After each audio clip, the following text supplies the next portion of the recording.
प्यारी साज संगत जी, प्यार से कहना जी, धन निरंकार जी। आज 23 फरवरी हमारे हृदय सम्राट सतगुरु बाबा हरदेव सिंह जी महाराज जी का जन्म दिवस है।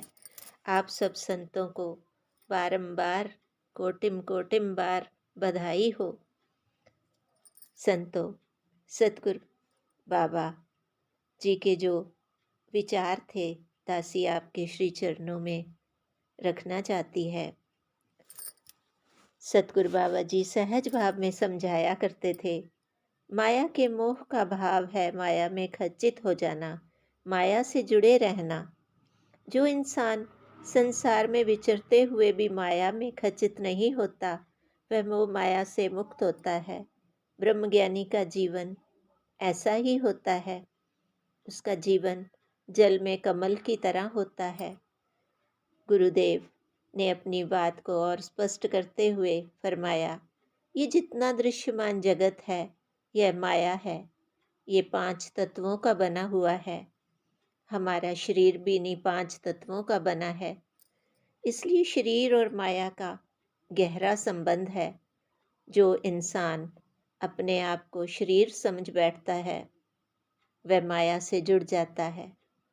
ब्रह्मज्ञानी को चूंकि पता होता है कि मैं शरीर नहीं हूँ, इसलिए वह 5 भौतिक माया में लिप्त नहीं होता, निर्लिप्त रहता है।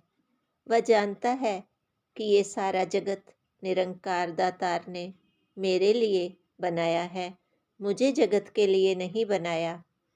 जैसे मकान रहने वाले के लिए होता है, रहने वाला मकान के लिए नहीं होता।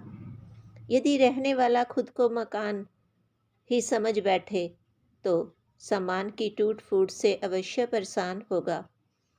इसके उलट जो यह जानता है कि मैं मकान में रहने वाला हूँ, वह मकान की टूट फूट से निराश नहीं होता।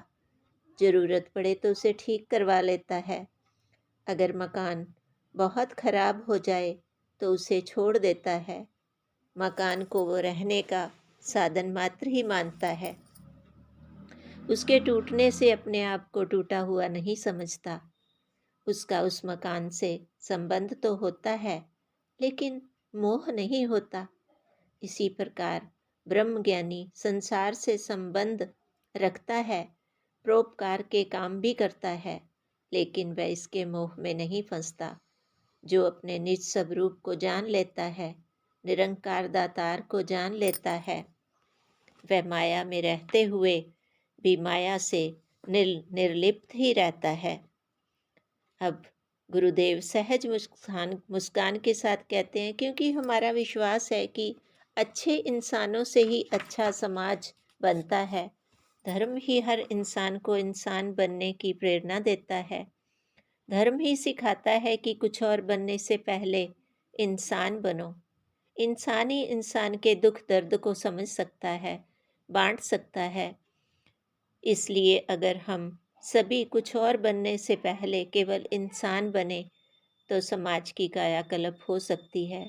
समाज के सभी झगड़े, सभी परेशानियां दूर हो सकती हैं, क्योंकि एक अच्छा इंसान ही अच्छा अधिकारी हो सकता है, अच्छा मालिक हो सकता है। एक अच्छा इंसान ही एक अच्छा नौकर हो सकता है, मजदूर हो सकता है। एक अच्छे इंसान के दिल में अहंकार नहीं होता, घृणा नहीं होती, दूसरे का हक छीनने की भावना नहीं होती। एक अच्छे इंसान में ही ईर्ष्या नहीं होती, विरोध नहीं होता, नाजायज़ हक जताने की भावना भी नहीं होती।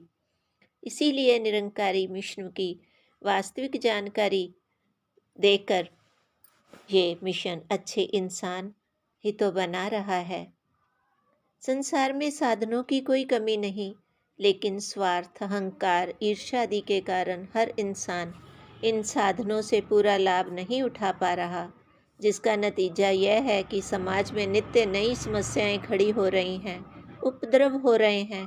अच्छे इंसानों में इन अवगुणों के उलट परोपकार, नम्रता, भाईचारा, मिलवर्तन और प्यार होता है। अगर सभी के मन में प्यार हो, मिलवर्तन हो, परोपकार की भावना हो, सेवा भावना हो, तो सभी समस्याएं सहज में ही सुलझ सकती हैं। तो प्यारी साध संगत जी, धन निरंकार जी।